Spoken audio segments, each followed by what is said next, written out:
Mi alma tiene sed de Dios.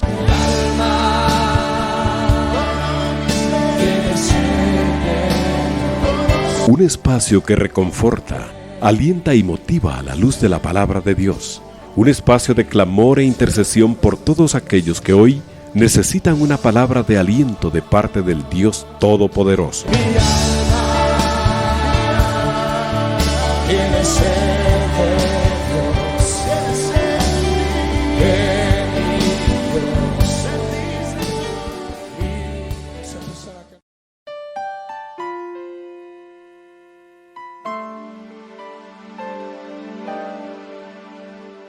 Hermanos, bendiciones, muy buenas noches. Sean todos y cada uno de ustedes bienvenidos a este su espacio de Mi alma tiene sed. Es un verdadero privilegio poderle dar a usted la más cordial bienvenida y bendecirle en el nombre de nuestro Señor Jesucristo después de su jornada de labores, ya sea que usted lo esté terminando, o ya sea que usted esté comenzando, o ya sea que usted en un momento de descanso nos pueda acompañar siguiendo esta programación que está diseñada con un único propósito de exaltar el nombre del Señor Jesucristo y de poder edificar y bendecir su vida. Muchísimas gracias, amados hermanos, por permitirnos acompañarle en sus diferentes actividades a lo largo del día, a través de los diferentes medios en que Radio 760 puede comunicarse con usted, a través de la frecuencia 760M, a través de la página de internet, a través de la plataforma YouTube y las redes sociales, donde nuestro Señor en su generosidad nos permite poder compartir con ustedes. Gracias, amados hermanos. En esta noche su servidor Eduardo Rodríguez va a seguir acompañándoles en esta maravillosa lectura que tenemos de la palabra del Señor, y hablando del tema de su regreso, de su pronto regreso, que de acuerdo a todo lo que estamos observando, amados hermanos, está más cerca de lo que podemos imaginar o pensar. Y hemos estado hablando de este tema durante varias semanas, y teníamos que llegar a leer el libro de Apocalipsis, que es donde estamos actualmente, amados hermanos. El Señor nos ha brindado la oportunidad de leer ya 6 capítulos de este libro, que este libro tiene que ser una bendición para nosotros los creyentes, amados hermanos. No podemos tenerle miedo, no podemos ignorarlo, no podemos argumentar que es un libro que no comprendemos, sino que, como lo expliqué al inicio de la lectura, es un libro que nuestro Señor Jesucristo le dictó a Juan. Usted lea detalladamente el capítulo 1 y se va a dar cuenta que es un libro que se llama Libro de la Revelación de Jesucristo, en la cual la dio a sus siervos, a su siervo Juan, para que la diese a conocer a la iglesia de las situaciones que han de venir. Entonces, amados hermanos, durante mucho tiempo ha habido un ataque hacia este libro. Algunos no querían que figurara en el canon, de hecho ya estaba desechado, pero lo volvieron a incorporar por la gracia y voluntad de Dios. Dios se ha encargado de preservar su palabra a lo largo de muchos siglos, de muchos años. Amados hermanos, no van a creer que la Biblia es un libro de reciente invención, sino que al contrario es un libro antiguo, un libro de hace muchos años, que fue escrito originalmente en hebreo, tiene algunas porciones en arameo, y el Nuevo Testamento fue escrito en griego. Así que esos son los 3 idiomas, amados hermanos, en los que se ha preservado la escritura. El hecho de que nosotros, como un libro bajo cierto nombre, lo conozcamos a partir de hace cierto tiempo, no significa que la palabra de Dios no es antigua, no es de hechos de aquellos momentos, amados hermanos, porque pensemos que es un libro inventado bajo ningún punto de vista. Se los aclaro porque a veces las personas que practican otras religiones, amados hermanos, generalmente humillan a los cristianos cuando les dicen, pero si su Biblia es reciente, su Biblia no es antigua. porque los mismos cristianos a veces desconocemos el trasfondo de la composición de la Biblia. Recuerdo en una ocasión que unos hermanos que ya partieron a la presencia del Señor estaban platicando con una persona que es de Medio Oriente. Esta persona estaba presumiéndoles que el Corán tenía más de 2000 años de haber sido escrito, que era un libro antiguo, un libro que tenía profecía y los mandatos de Dios. Y nuestros hermanos, que en ese momento pues tal vez no se habían ocupado en estudiar sobre la profundidad de la Biblia, dijeron: ¡hala! ¡Qué sorprendente! ¿verdad? En cambio nosotros tenemos la Biblia desde 1960. Entonces, amados hermanos, era porque ellos estaban limitando su conocimiento a la revisión de la Reina Valera 1960. Pero la Biblia es antiquísima, amados hermanos. De hecho, la versión que nosotros conocemos como Reina Valera es del año 1569. Inicialmente es de Casidoro de Reina, que hizo la traducción inicial, y luego en 1602, casi 40 años después, casi 30 años después, hizo la primera revisión Cipriano Valera, y por eso tomó el nombre de Reina Valera. Pero la Biblia en sí es de hace mucho tiempo, ¿no? De hace muchos siglos, y esta traducción al español pues nos ha llegado a nosotros, pero está en muchos idiomas. Está en inglés, está en alemán y en muchos idiomas antiguos. Es el libro que más traducciones tiene, que ha circulado en todo el mundo, y es un libro que generalmente ha llegado a toda la humanidad. Todos saben que cuando hablan de la Biblia saben de qué están hablando. Así que, amados hermanos, es un libro que el Señor Jesucristo escribió, y hay muchas opiniones de autores que dicen o que ponen en duda la autoría de Juan, del apóstol Juan, de este libro. Y tienen toda la razón, amados hermanos. Tienen toda la razón. Porque este libro no lo escribió el apóstol Juan. Este libro se lo dictó el Señor Jesucristo a Juan, que es muy diferente. Entonces tiene el estilo divino allí. Y obviamente, amados hermanos, nosotros tenemos que acudir a Dios para pedirle la revelación, la guianza, para poder hacer el estudio adecuado de lo que la palabra del Señor nos invita a que sepamos. Bien, habiéndoles dicho esto, amados hermanos, solo quiero retomar algo que dije al final del programa anterior. En mi opinión particular, y bueno, en la opinión de muchos estudiosos también, desde el capítulo 6, verso 12 de Apocalipsis, la visión se tiene que ir ordenando, porque no necesariamente los acontecimientos están ocurriendo en un orden cronológico. Recordemos que los capítulos del Apocalipsis no están en orden cronológico, no están tampoco en eventos sucesivos. En la lectura de Apocalipsis, si usted se toma su tiempo, amados hermanos, se quita el temor y recuerda que el leer, escuchar, el estudiar este libro tiene una bendición grande de parte del Señor, se va a dar cuenta usted de que hay acontecimientos que son simultáneos, que hay eventos subsecuentes, es decir, que primero se realiza uno para que luego se efectúe el otro. Hay otros que son simultáneos y hay otros que son independientes, es decir, que se están realizando y no dependen de que suceda tal o cual cosa. Por ejemplo,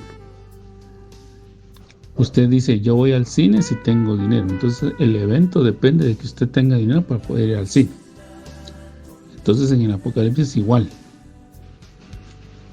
Hay eventos que sí, como ese ejemplo que le puse, dependen de otro, pero hay otros que no. Hay otros que no dependen. Por ejemplo, yo voy al cine porque me invitan. Entonces la invitación está entonces yo no tengo que realizar nada, entonces yo voy a ejecutar el ir al cine.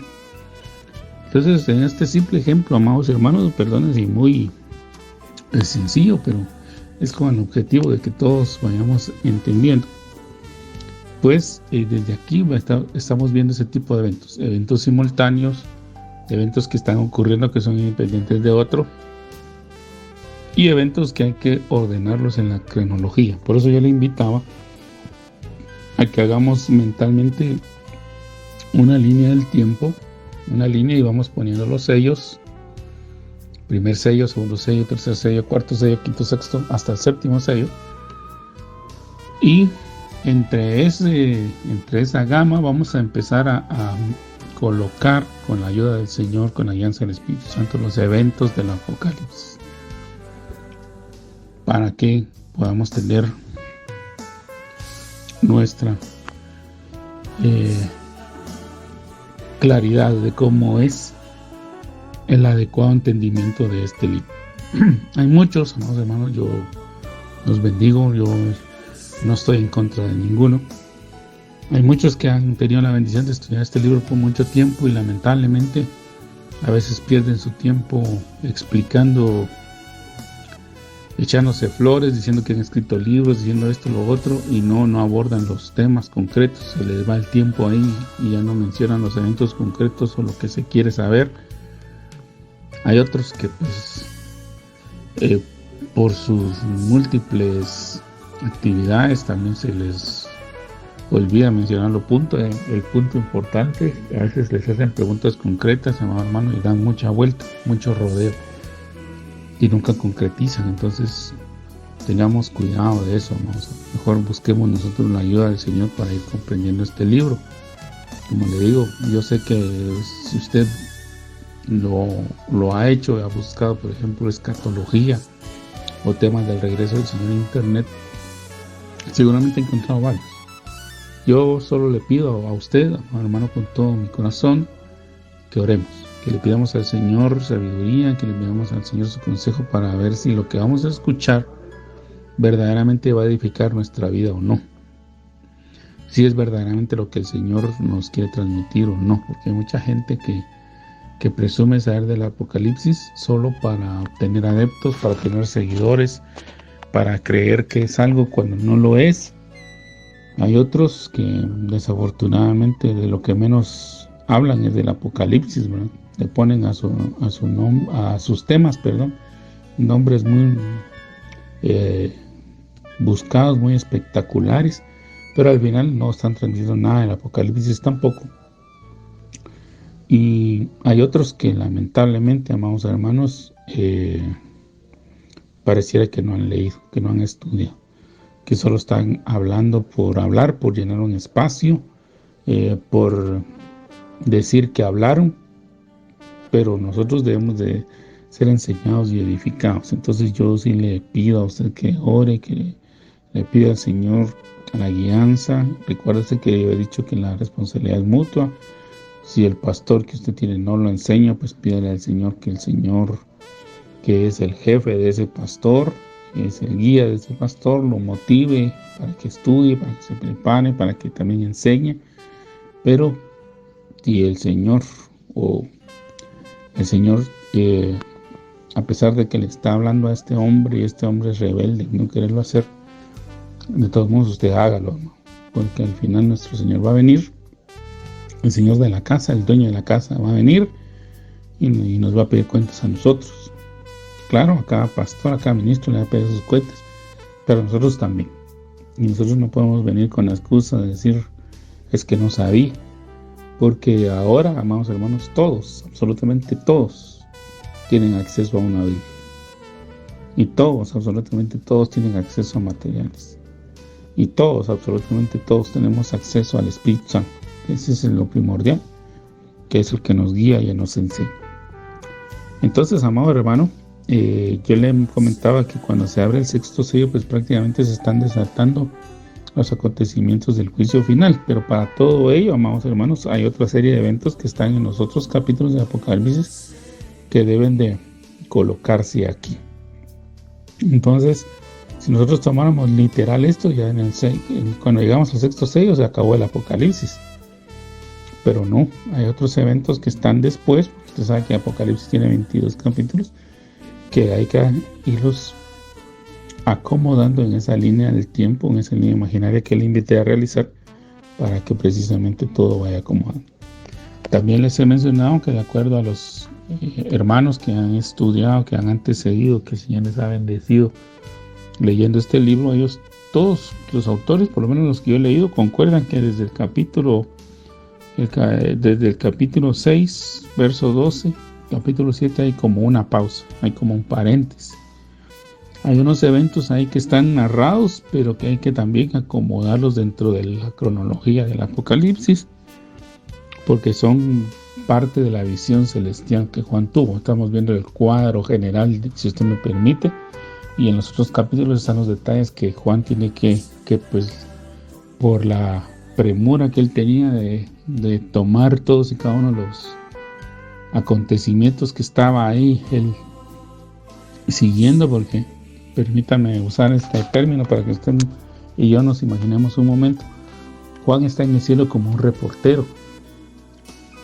Entonces le están diciendo, escribe esto, escribe lo otro, escribe aquello, pero Juan también se vio interesante cierto detalle y se fue para allá y dejó este pendiente, después regresó.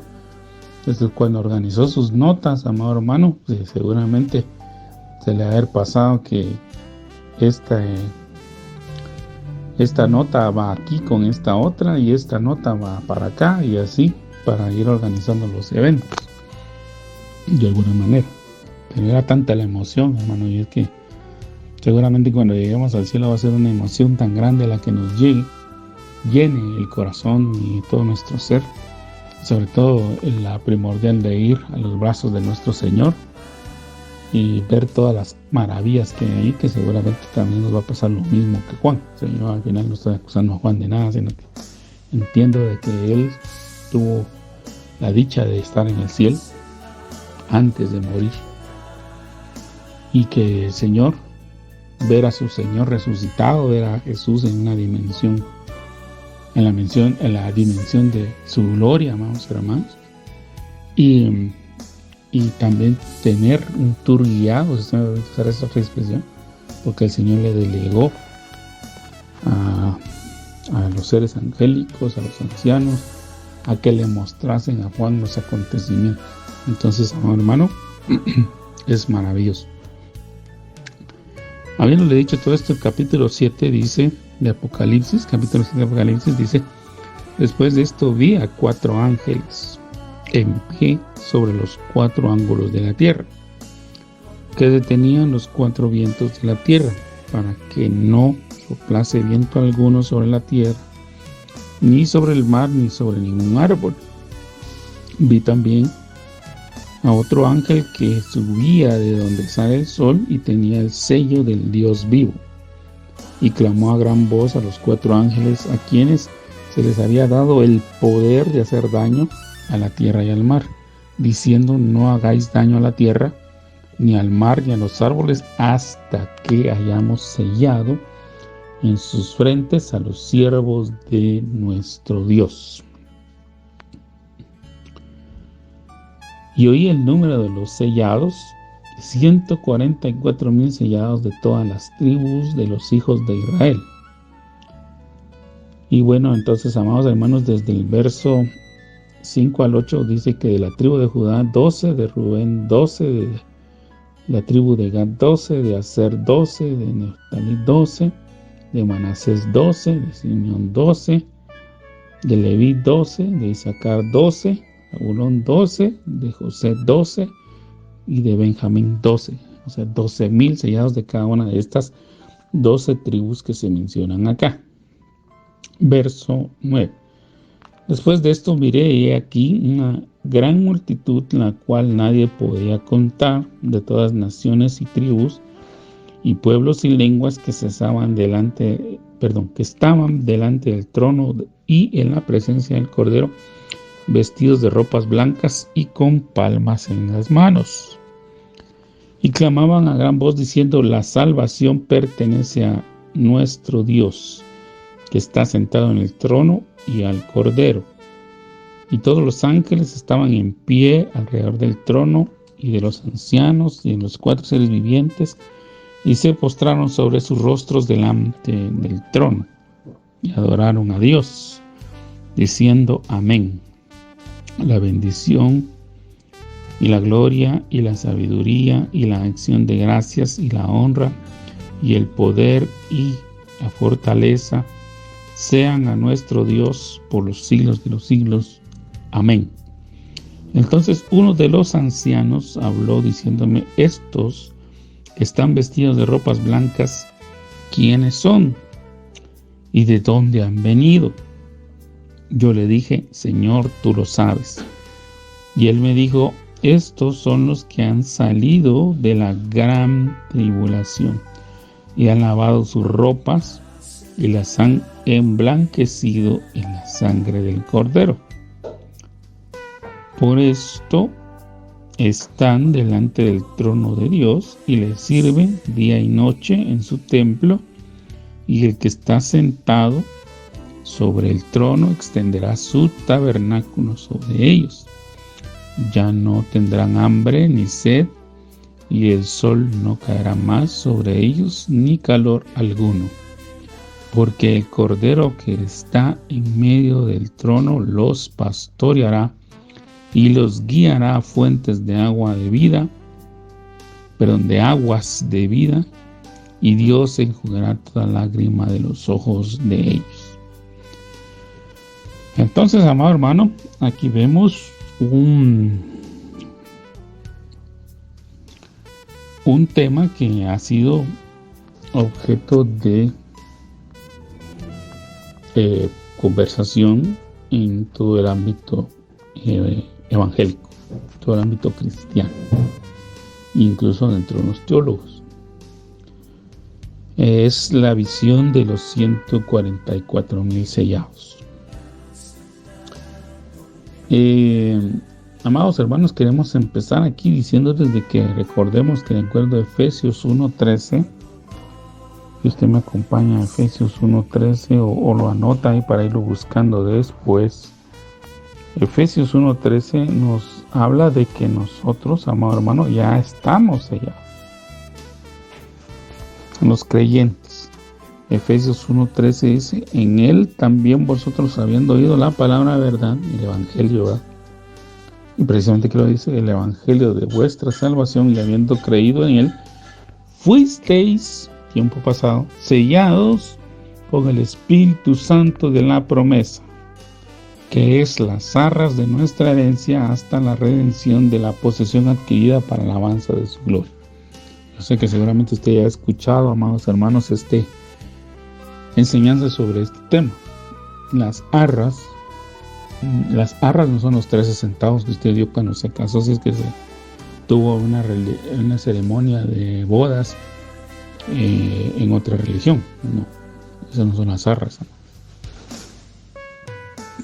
Las arras son una promesa, son una garantía que se daba de que el que iba a casarse con, en este caso, pongámonos que nosotros tenemos una hija, la persona que venía a pedir la mano de su hija, que la venía a pedir para desposarse con ella, para que se casaran en un futuro, este novio, este esposo, dejaba prenda en garantía. Entre ellas podían ser 10 monedas, que es el ejemplo que el Señor utiliza en el capítulo 15 del Evangelio de Lucas, donde dice que una mujer tenía 10 monedas de plata. Esa era la garantía, era plata, no era cualquier moneda, no estamos hablando de monedas de cobre, no, era plata, y perdió una. Y entonces dice que la buscó con diligencia hasta que la encontró y hizo fiesta. Porque si es sin esa moneda, ¿no? O sea, si cuando viniera el que iba a ser su esposo a traerla y él no ponía en presencia de este varón esas 10 monedas completas, y decir: mira, fíjate que tuve una necesidad y me gasté una, o me gasté todas, pero tú te acuerdas que tú me la diste. Aunque faltara una, vamos, hermanos, no se podía casar. Aunque hubiese tenido la promesa y todo y perdía esa moneda,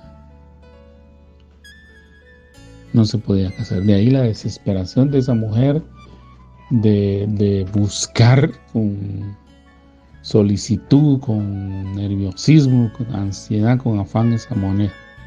Porque sin esa moneda ella no se hubiese podido casar.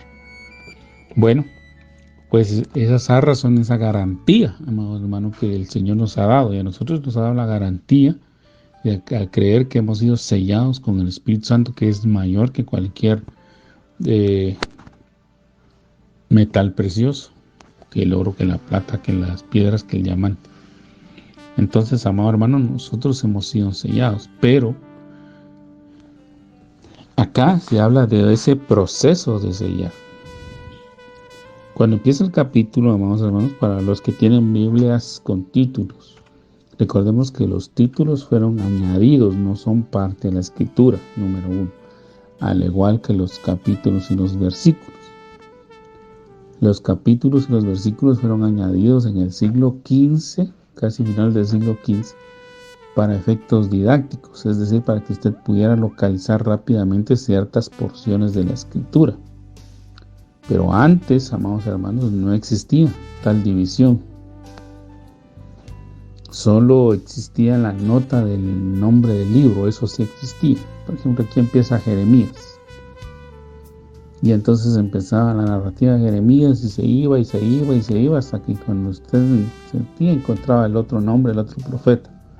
Ahora, con esta idea para poder facilitar el estudio de la escritura, al poner capítulos y versículos, que es lo que nosotros utilizamos actualmente, no estaba en ese tiempo.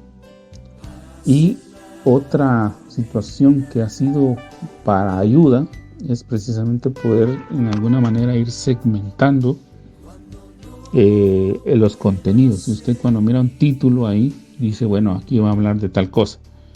Entonces, cuando usted está leyendo, por ejemplo, una Biblia Reina Valera 60, que es la que yo estoy leyendo en este momento, en el capítulo 7 aparece precisamente al inicio un título que dice los 144,000 sellados. Pero en la Biblia, amado hermano, ni esos títulos, ni los capítulos, ni los versículos aparecen. Tome nota de ello. Por eso es que Juan no pudo, digamos, en cierta manera, acomodar desde el principio los acontecimientos, lo cual a nosotros nos hubiese sido mucho más fácil, ¿verdad? Que por ejemplo hubiera una nota ahí que dijera terminando cierto versículo, por ejemplo, decir, diríjase ahora al capítulo 13, verso 18, por ejemplo. Entonces usted ya sabe que la continuidad de esa narrativa está en ese capítulo, pero no está. Entonces, aunque en su Biblia usted vea este título, amados hermanos, yo le voy a pedir, por favor, por un momento que usted los ignore y que nos concentremos. Aquí empieza el capítulo 7 y dice, después de esto vi a 4 ángeles en pie sobre los 4 ángulos de la tierra. Entonces, amados hermanos, Juan está teniendo una visión desde los cielos, está viendo desde la dimensión celeste, está viendo hacia nuestra tierra. Entonces él se está percatando de que hay 4 ángeles que están ahí, que están sosteniendo los vientos. Los vientos, hermano, cuando estos son incontrolables, yo creo que aquí en Guatemala todos tenemos ejemplos. Ustedes saben que cuando llega la época de fin de año y se desata los vientos de fin de año, hay días o hay momentos en que estos vientos son demasiado fuertes, empiezan a correr a velocidades impresionantes, velocidades que le dan una fuerza al viento, y se empieza a llevarse láminas, empieza a llevarse techos, desbarata los techos de algunas viviendas, ha botado vallas de anuncios, ha botado torres. En algunos lugares se han quedado sin energía eléctrica porque es tanta la fuerza del viento que rompe los cables de transmisión de energía eléctrica. Entonces, amado hermano, estos vientos que son en este momento muy fuertes, muy voraces, están siendo detenidos por ángeles. Y precisamente para que no den sobre la tierra, para causar torbellinos o para causar esas ventiscas fuertes que dañen las propiedades, ni sobre el mar, porque obviamente cuando la fuerza de este viento se concentra en el mar se forman los huracanes, los tifones, y hemos visto su paso devastador sobre muchos lugares y sobre todo en el continente asiático, hermano. Japón, China, esos países que están ahí cerca del mar sufren esos embates de los tifones, que son fuertes vientos que forman unos remolinos que son los que entran en tierra y destrozan las ciudades, los poblados. Y sobre los árboles, porque obviamente, hermano, hay vientos tan fuertes que han arrancado árboles, los han botado, los han tirado. Algunos han caído sobre personas, otros han caído sobre animales o sobre viviendas, destrozándolas. Entonces, amados hermanos, que deben entender que estos ángeles, y son ángeles los que, obviamente al poner ángeles, mejor dicho, son unos vientos de una intensidad demasiado fuerte los que le están sosteniendo en este momento. Y la orden se dio precisamente a que no haya una destrucción, y dice que un ángel salía de donde sale el sol. Un ángel se levantó, un ángel subía de donde sale el sol y tenía el sello de Dios vivo, y clamó a estos ángeles que se detuvieran, porque él iba a sellar, y selló a 12,000 de cada una de las tribus que enumeramos. Yo le pido, amado hermano, que ponga atención en este momento. No es mi propósito confundirlo, sino poderlo guiar. Ese es mi propósito, poderlo educar, poderlo bendecir. Ese es mi propósito. Las 12 tribus de Israel que empiezan a aparecer los patriarcas o los antepasados en el capítulo 30 del Génesis y en adelante. Usted sabe que las 12 tribus de Israel, como se les conoce ahora, son los 12 hijos de Jacob, hijo de Isaac, hijo de Abraham. Jacob fue nieto de Abraham. Jacob, por haber tomado la bendición que le correspondía a su hermano Esaú, aunque literalmente Esaú fue el que menospreció esa bendición, cuando él tomó esa bendición, Esaú juró vengarse y juró matarlo, por lo que Jacob huyó. Tuvo que huir del lugar donde se había establecido en Canaán y fue enviado a otro lugar. Fue enviado a la casa de la parentela por parte de su mamá, y fue la última vez que vio a su mamá. Su mamá lo mandó allá y le dijo que se fuera a la casa de su tío Labán, y fue la última vez que Jacob vio y habló con su mamá. Aquí yo quiero hacer una anotación, amado hermano, de manera devocional, si usted quiere. Tengamos el aprecio de valorar los momentos que tengamos con nuestros seres queridos, porque puede ser la última vez que platiquemos con ellos.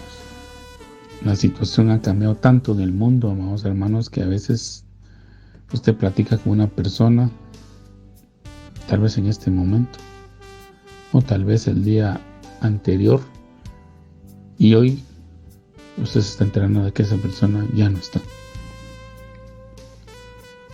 Y Jacob, amados hermanos, fue enviado por su mamá a tierra de su parentela, a la casa de su tío, y nunca más volvió a verla. Cuando él regresó 20 años después, casi 20 años después, un poquito más de 20 años después, ya no estaba su mamá. No tuvo la oportunidad de pasar un tiempo con ella, ni de poderse despedir, ni poderla ver. Cuando él regresa 20 años después, ya su mamá no está. Y tuvo que irse con teniendo el odio de su hermano y el dolor de su padre, tener que se desprender de él para no perder a 2 hijos en un momento de cólera y de enojo. Así que siguiendo con el relato, amados hermanos, Jacob fue enviado a la casa de su tío Labán. Su tío Labán pues lo engañó. Entonces, usted sabe que hay una serie de situaciones ahí, pero Jacob tuvo 4 esposas al final. Una situación que no debía suceder, porque Jacob quería una. Él quería una mujer, él quería una nada más. Y con esa mujer quería él hacer su vida, tener sus hijos, poder regresar a su tierra y poderse establecer y ser de bendición en la tierra que Dios les había prometido. Pero lamentablemente ocurrieron muchas situaciones ahí que no vamos a profundizar. Y él tuvo 4 esposas y con las 4 esposas él tuvo 12 hijos. Ahí es donde empieza el origen de las tribus de Israel. Estas tribus, amado hermano, desde Génesis empezaron a tener varios cambios. Usted sabe que el primogénito, el primer hijo de Jacob, era Rubén. Pero Rubén desafortunadamente pecó, falló, cometió un pecado grave contra su padre y la primogenitura le fue quitada. La primogenitura se la dieron a Judá. Y el preferido de Jacob era José. Entonces estas tribus fueron las que entraron en Egipto y fueron las que ya después convertidas en una cantidad extraordinaria de personas fueron sacadas de Egipto para que regresaran a la tierra. Estas tribus tuvieron varias organizaciones. Usted lee, por ejemplo, el libro de Éxodo y de Números y se da cuenta que Dios las organizó de varias formas. Y por ejemplo, el Señor tomó para sí la tribu de Leví, siendo la tribu sacerdotal, la tribu de servidores, la de Leví, y momentáneamente sacó de las tribus a Leví y partió la de José en 2. José tuvo 2 hijos que Abraham dijo que iban a ser tomados como hijos de él, no hijos de José, sino como hijos de Jacob, como hijos de Israel. Fueron Efraín y Manasés. Entonces, para completar las 12 tribus y dejar fuera la sacerdotal como cosa aparte, se contó a José en 2 tribus, como la tribu de Efraín, como la tribu de Manasés. Y, amados hermanos, esta organización pues tuvo algunos cambios durante mucho tiempo y de hecho David y Salomón utilizaban a corregentes o a príncipes de estas tribus para que se les proveyera alimento.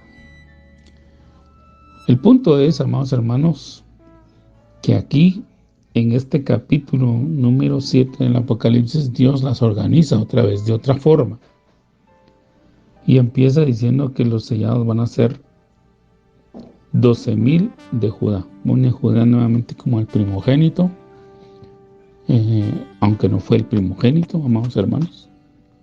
Judá fue el 4º hijo de Jacob, pero Dios lo puso a él como primogénito.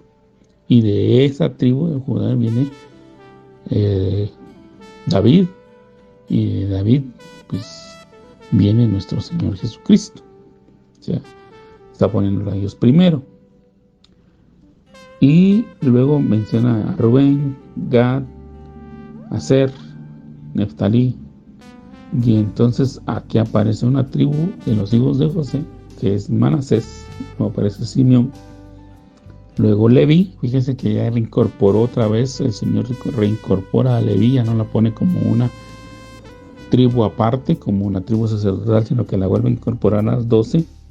Pone a Isaacar, pone a Zabulón y ahora pone a José y Benjamín.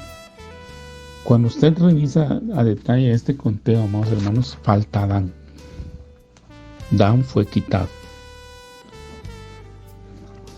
o fue disminuido. Algunos piensan que Neftalí y Dan se unieron. Ellos piensan que esa es algunos comentaristas piensan eso, sugieren eso. Pero lo que realmente se ve es que Dan fue quitado por su pecado, al igual que Efraín. porque no se menciona el nombre de Efraín, sino que se menciona el nombre de José. Porque le vuelvo a comentar, José tuvo 2 hijos, Efraín y Manasés. Y Efraín también fue una de las ciudades, una de las tribus, fue considerada como una tribu, pero lamentablemente se dio a la idolatría. En los libros proféticos se le condena a eso, al igual que Dan. Dan, si usted se recuerda, en el libro de los jueces, en el capítulo 19 en adelante, se ve que ellos retomaron las prácticas idolátricas, habiendo recibido prohibición de parte de Dios que se hiciera. Y los becerros de oro, uno fue puesto en su territorio.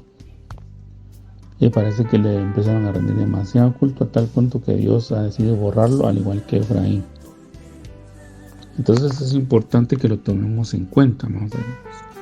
Por un lado. Por otro lado, después de los exilios que tuvo las tribus del norte, porque se sabe que hay que ir a ese mover histórico de la escritura que hay. Las 12 tribus se establecieron en Israel, pero ya cuando se organizaron las monarquías, es decir, los reinados de Saúl, luego el de David, luego el de Salomón, que son los 3 reinos principales, aunque hubieron más después de ellos, ¿verdad, hermano? Se sabe que por causa del pecado de Salomón, Dios decidió quitarle el reino total, el reino de sobre las 12 tribus, y lo dividió en 2 reinos. Aparecen ahora 2 reinos a partir del capítulo número 13, 14 del primer libro de Reyes.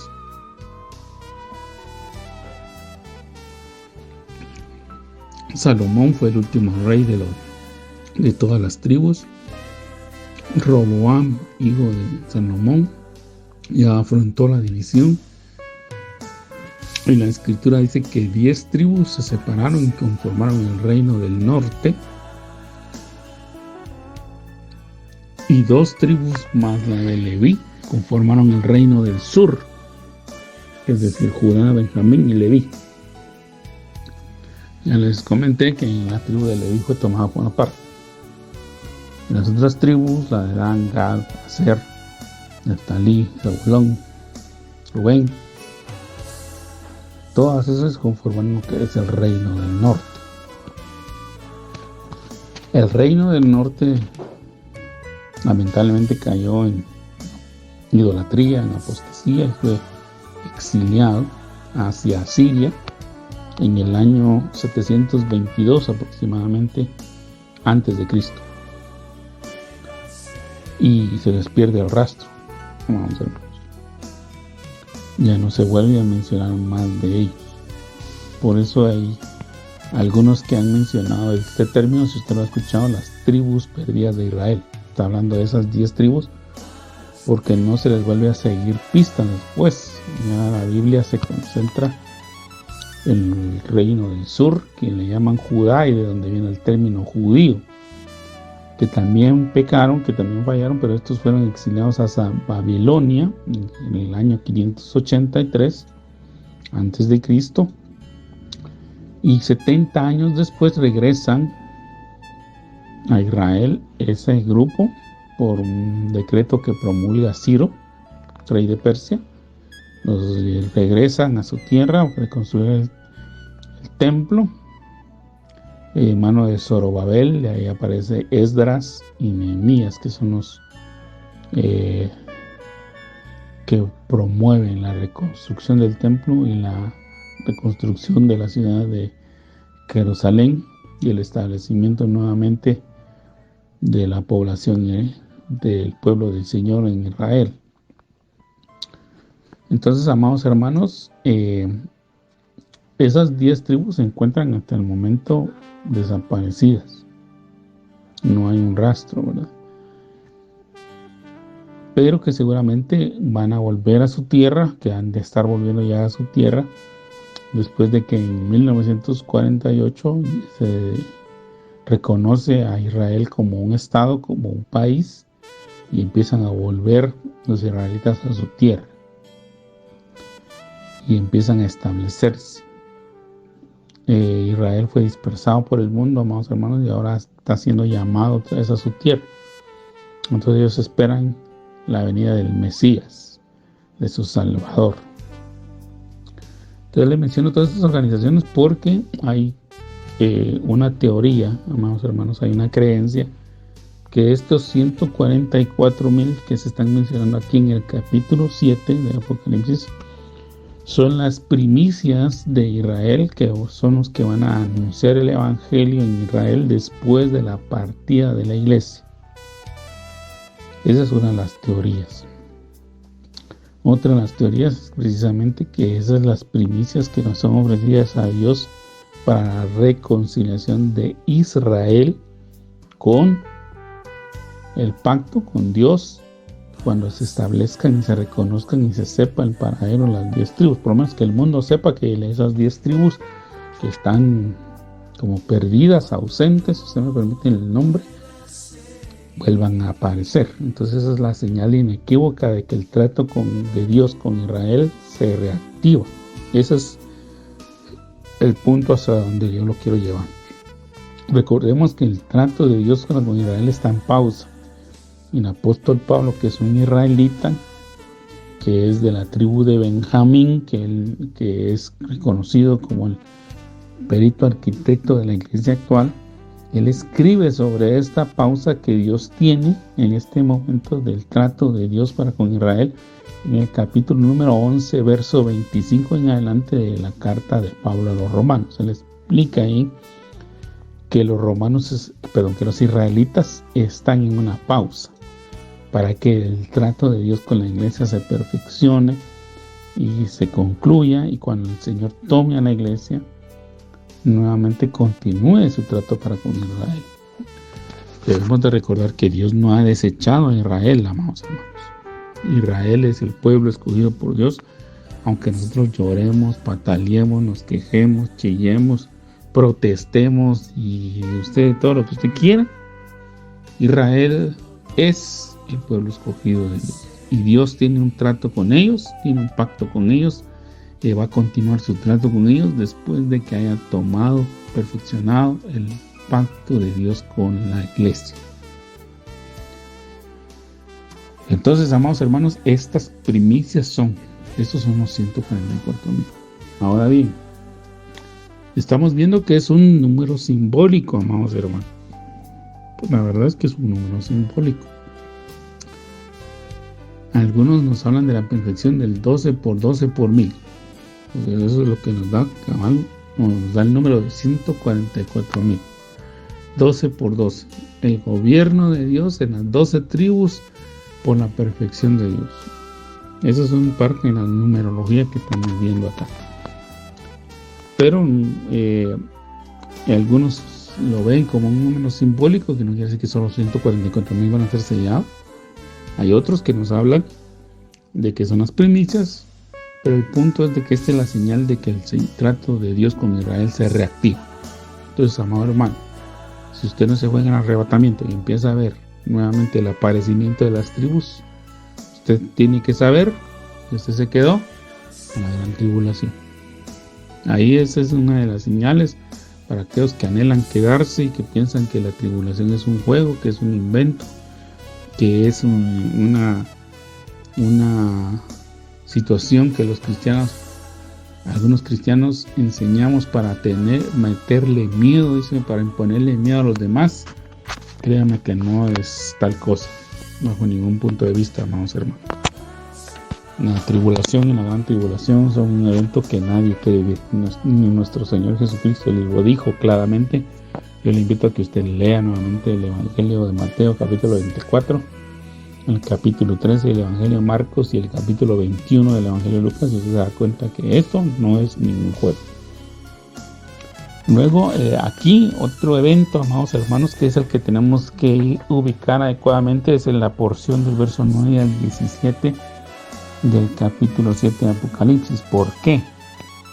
Porque aquí ya se nos habla de la gran multitud, o sea, todos los demás que fueron rescatados de diversas naciones, tribus, pueblos y lenguas, que aparecen con vestiduras blancas. Antes de continuar, amado hermano, y perdonen que tal vez hice esta pausa tan abrupta, debemos de recordar que ya desde el capítulo 9, verso 4 del libro de Ezequiel, capítulo 9, verso 4 del libro de Ezequiel, ahí vemos que el Señor ordena que se selle a los escogidos. El profeta está teniendo una visión de lo que está sucediendo en Israel, no de lo que está sucediendo en el mundo, está sucediendo en Israel. Y en Israel hay una apostasía, hay una situación ahí de pecado, de maldad que Dios no perdona y envía juicio, como lo leímos en el programa anterior, en los capítulos 5 del libro de Ezequiel, versos 12, 17 y demás capítulos subsiguientes, que Dios manda un juicio sobre Israel por causa del pecado. Pero antes de que el juicio se ejecute, dice la Escritura que aparecen 6 varones, entre ellos uno con cinto de escribano, con pluma de escribano, y Dios le manda a que selle primero a sus escogidos, que ponga una tau, dice el idioma hebreo, que ponga una señal, dicen las otras traducciones, sobre la frente de los que no se han inclinado ni adorado a otro Dios que no sea Jehová, que no sea Dios Todopoderoso. Todos los demás idólatras no tienen esa marca, entonces los otros 5 personajes van y ejecutan el juicio sobre los no sellados. Esa situación es la que se nos recuerda aquí en los versos 4 al 8 del capítulo 7. Así que yo le invito a que usted lo estudie. Acá, como le mencionaba, la multitud que aparece en el capítulo 7, verso 9 al 17 de Apocalipsis también la tenemos que ubicar. ¿Por qué razón, amados hermanos? Porque dice que todos estos salieron de la gran tribulación. Usted puede ver acá que en el verso 13 dice que uno de los ancianos, recuerde que hay 24 ancianos alrededor del trono de Dios, que tienen tronos, que tienen coronas y que se postran y adoran a Dios. Pues uno de estos ancianos fue con Juan. Dice acá, verso 13, entonces uno de los ancianos habló diciéndome, Juan está testificando acá que a él se le dijo, estos que están vestidos de ropas blancas, ¿quiénes son y de dónde han venido? Yo le dije, Señor, tú lo sabes. Y él me dijo, estos son los que han salido de la gran tribulación y han lavado sus ropas y las han emblanquecido en la sangre del Cordero. Entonces, amados hermanos, recordemos que ese término gran tribulación ya se mencionó en Daniel 12:1, en Mateo 24:21, Marcos 13:19. Yo le dejo las citas para que usted vaya y las pueda revisar. Daniel 12:1, Mateo 24:21 y Marcos 13:19. Entonces, amados hermanos, estos que salen de la gran tribulación, pues obviamente están saliendo del final de la tribulación, y estos son los que ya están con Dios, pero después de la gran tribulación, pero no son esposa. Entonces, esta porción también la tenemos que ubicar en su lugar correspondiente, porque esto ya es al final de los juicios. Recordemos que el esquema que se tiene es que está el arrebatamiento de la iglesia, comienzo de la gran tribulación, de la tribulación, luego la gran tribulación. En esa situación que nosotros llamamos tribulación y gran tribulación está el levantamiento del anticristo. Obviamente primero el establecimiento de la paz, de la falsa paz, el poner la marca de la bestia, la ascensión de las bestias, la manifestación de alguien que va a traer la paz, que todos van a pensar que es el Mesías, pero que es el falso Mesías, porque al fin se quita la máscara y se resulta siendo el anticristo. Entonces ahí comienzan los 3 años de gran tribulación, y al final de la gran tribulación entonces desciende el Señor y empiezan los juicios sobre la tierra, el milenio, Gog y Magog, y al final la eternidad. Ese es el esquema en pocas palabras. Entonces, dentro de esos esquemas tenemos que ir ordenando estos eventos. Estos eventos serían después de la gran tribulación. Pero ahí no está mencionando esposa del Cordero. La esposa del Cordero ya está con él. El arrebatamiento ya ocurrió. Aquí ya esos acontecimientos que el Señor nos está dando una visión de cómo va a concluir el asunto, nos dejan ver que la situación que viene es peligrosa, amados. Aquí dice que son los que han salido de la gran tribulación y han lavado sus ropas y han emblanquecido en la sangre del Cordero. A manera solo para que usted lo tome en cuenta, amados hermanos, o que usted haga la lectura del Apocalipsis en lo que la nueva emisión del programa sale al aire. Usted se recuerda que viene una guerra, viene una persecución, viene el derramamiento de la sangre, viene la manifestación de la bestia. Entonces, estos que lavaron su ropa en la gran tribulación son aquellos que fueron perseguidos, asesinados, violentados por la bestia. Esos son los que después salen o llegan al cielo.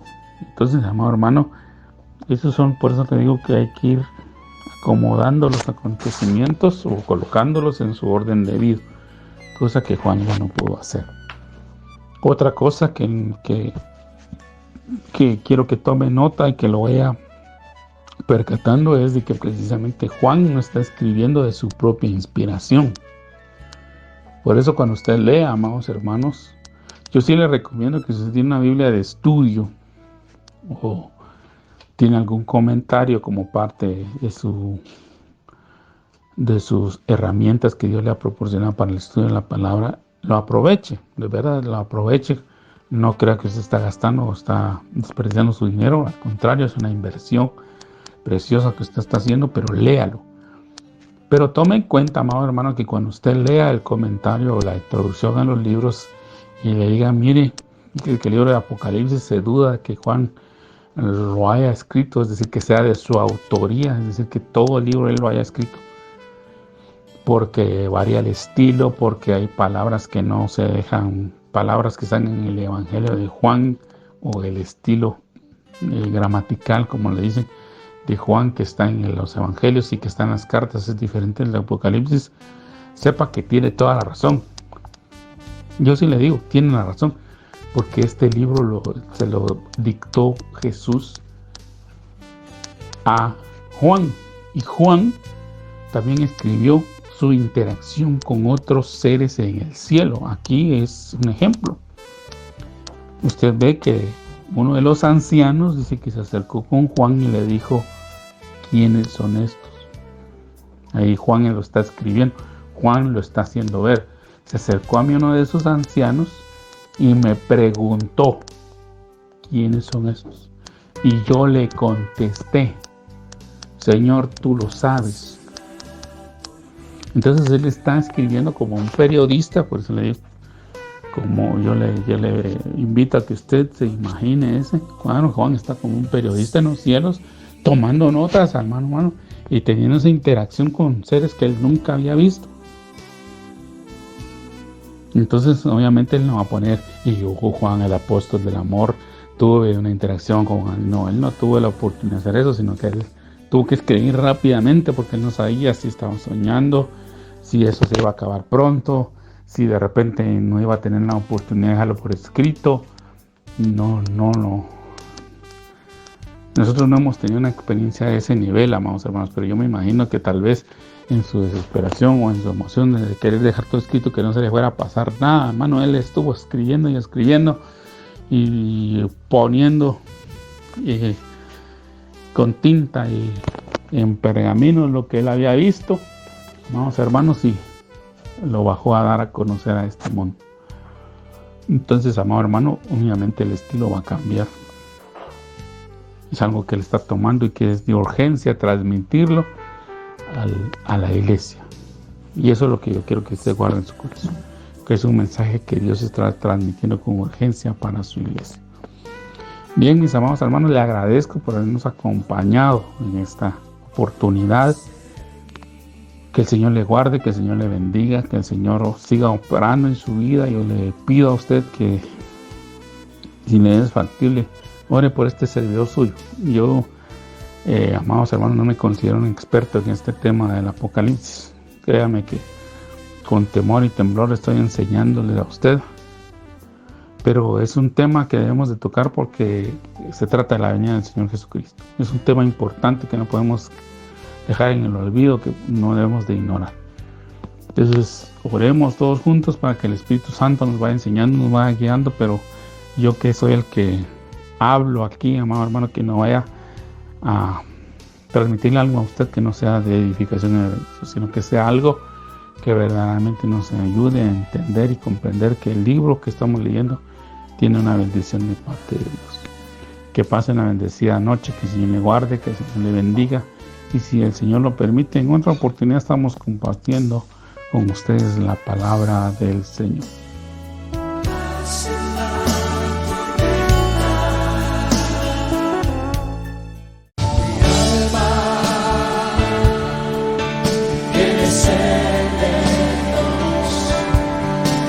Hemos presentado Mi alma tiene sed de Dios.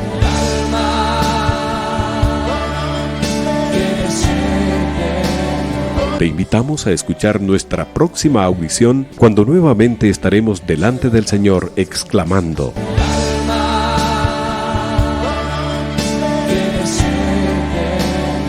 Mi alma tiene sed de Dios. No te lo pierdas. Mi alma tiene sed.